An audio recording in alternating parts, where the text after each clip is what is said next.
les associations Le BRAP, le Mouvement de la Paix, la Ligue des droits de l'homme, Amnesty International et l'association familiale laïque du Marsan.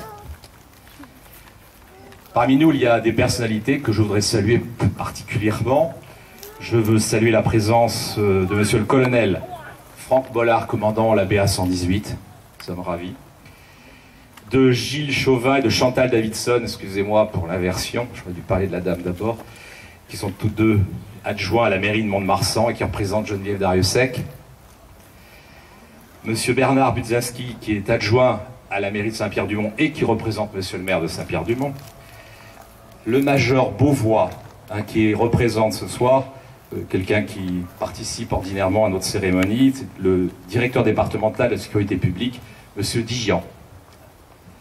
Je voudrais aussi, bien sûr, ne pas oublier la présence parmi nous de Dominique de Gosse, conseillère départementale et qui représente Henri Emmanueli, président du conseil départemental.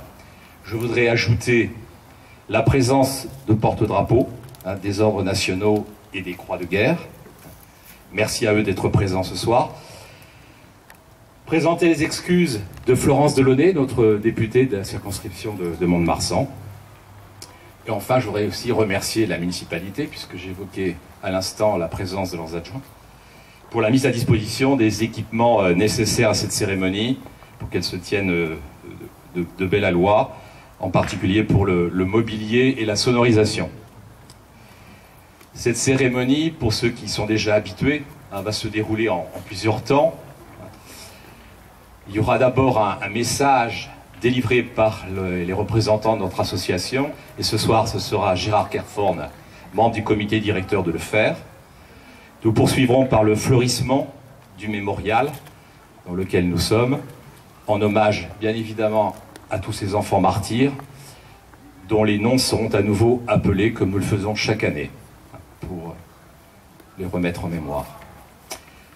Et cela se fera après la lecture de deux lettres, celle de Georges Kellman et celle de Jeannette Griff. Certains d'entre vous les connaissent déjà, et je crois qu'elles ont leur poids d'émotion et qu'il nous faut à cette occasion rappeler les propos tenus par ces enfants.